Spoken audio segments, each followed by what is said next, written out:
بسم اللہ الرحمن الرحیم رب اشرح لی صدری ویسر لی امری واحلل عقدۃ من لسانی یفقہوا قولی صلی اللہ علی حبیبہ محمد وآلہ وسلم۔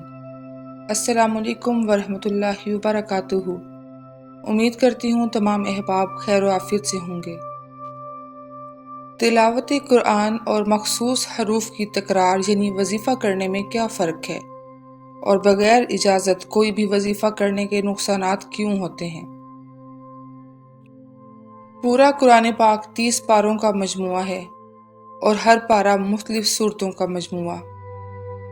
مختلف آیات کا مجموعہ سورت کہلاتی ہے اور مختلف الفاظ کا مجموعہ آیت کہلاتی ہے، اور لفظ حروف کا مرکب۔ ہر حرف اپنی ایک طاقت رکھتا ہے، یہ طاقت نور اور تجلی کہلاتی ہے۔ جب ہم کوئی بھی حروف زبان پر لاتے ہیں تو اس سے وائبریشنز پیدا ہوتی ہیں، اور ان وائبریشنز کے ذریعے ہمارے دماغ کے مختلف سیلز ایکٹیویٹ ہوتے ہیں۔ چونکہ ہر حرف کی طاقت علیحدہ ہے اور اس کو پڑھنے سے سیلز ایکٹیویٹ ضرور ہوں گے، تو یہ کوئی شیخ محترم ہادی و رہنما ہی جانتے ہیں کہ اس شخص کو کس وقت کتنی تعداد میں کتنے وظائف کی اجازت دی جائے تاکہ وہ اس کے اثرات کو جذب کر کے مطلوبہ نتائج حاصل کر سکے۔ یہاں حضور جان عالم صلی اللہ علیہ وآلہ وسلم پر نازل ہونے والی پہلی وحی کا حوالہ پیش کروں گی، جس کے بعد حضور علیہ السلام کی کیفیت تبدیل ہو گئی تھی اور حضرت خدیجہ رضی اللہ تعالی عنہا نے آپ کو کمبل اڑا دیا تھا۔ اللہ رب العزت نے قرآن کریم میں فرمایا، جس کا مفہوم ہے، اگر قرآن کو کسی پہاڑ پر اتارا جاتا تو تم اسے ریزہ ریزہ دیکھتے۔ اس سے ہم سب پر واضح ہوا کہ ایک ایک حرف کس قدر عظمت والا ہے۔ اکثر تلاوت قرآن سے قاری حضرات پر کیفیات طاری ہو جاتی ہیں، آنسو جاری ہو جاتے ہیں، قیامت کی آیات کی تاثیر اور خشیت الہی سے روح تک پرواز کر جاتی ہے۔ اللہ اکبر! یہی آیات کسی بیمار کو بیماری سے شفا یاب کرتی ہیں تو کوئی مشکلات اور پریشانیوں سے نجات کے لیے بھی ورد زبان رکھتا ہے۔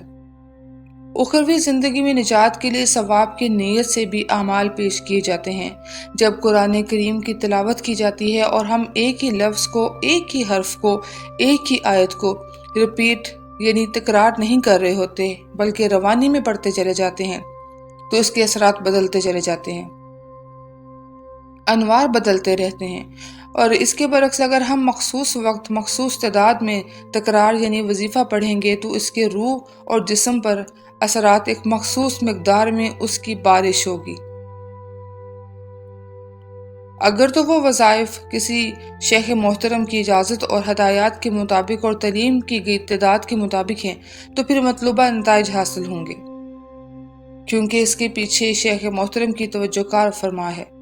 جو آپ کے خیال کے ساتھ مل کر اس کو تقویت دے رہی ہے، اور آپ کا خیال اطمینان و سکون اور مضبوطی سے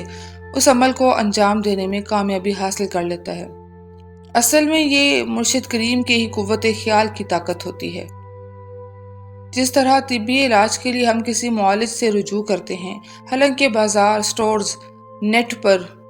اور مختلف ذرائع سے بھی ہم ادویات حاصل کر سکتے ہیں، لیکن ہم تشخیص چاہتے ہیں جو کہ ایک ڈاکٹر کر سکتا ہے۔ اسی طرح ان اعمال کو کرتے ہوئے ہم محتاج ہوتے ہیں، ہمیں شیخ محترم کی ضرورت ہوتی ہے جو ہمارے روحانی استعداد کو دیکھتے ہوئے رہنمائی دیں۔ تجربات اور بزرگوں کے اعمال و وظائف کی روشنی میں دیے گئے اوراد و وظائف کی مناسب تشخیص، مفید ہدایات، حصول فیض سے اصلاح مقصود ہوتی ہے۔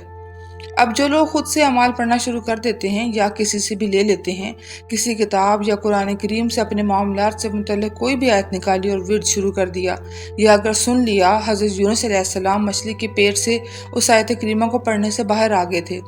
حضرت آدم علیہ السلام کی توبہ آیت مبارکہ کو پڑھنے سے قبول فرمائی گئی، اور ایسی ہی متعدد آیات مبارکہ، یا پھر اللہ سبحانہ تعالیٰ کے صفاتی ناموں کا ورد ہمیں مشکلات سے نجات دلا دے گا۔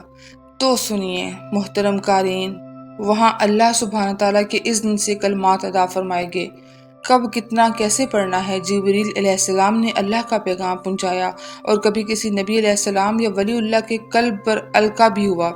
تو بھی وہ اس اعلیٰ درجے پر فائز ہیں کہ یہ ممکن ہے کہ ہم اور آپ کسی وسیلہ کے بغیر اگر کوئی ایسا عمل کرتے ہیں جو کہ عام عمل نہیں، تو پھر اس کی مثال بجلی کی کھلی تار پر ہاتھ ڈالنے کے برابر ہے، جس سے روحانی اعمال کے نتائج میں کسی کو رجت کے معاملات سے بھی دوچار ہونا پڑتا ہے۔ رجت ایک طرح کی کیفیت ہے، اور یہ بغیر اجازت ورد و وظائف کے نتیجے کے طور پر ہوتی ہے، یعنی اس عمل کے مضر اثرات جسم اور روح پر مرتب ہونا۔ آمدن برسرے مطلب مومن کی نیت پر عمل کے لیے بہت اہمیت رکھتی ہے۔ اگر ثواب کی نیت سے عمل کیا گیا تو وہ نیکی اور ثواب دارین ہے، اور اگر کسی شیخ محترم یا ہادی و رہنما کی اجازت کے بغیر کوئی وظائف تکرار سے یا بغیر تکرار کے کسی مخصوص تعداد سے اپنے مقاصد کے حصول کو پورا کرنے کے لیے کیے جائیں تو انجانے میں ہم فائدہ کی بجائے نقصان اٹھا سکتے ہیں، اس لیے احتیاط کیجیے۔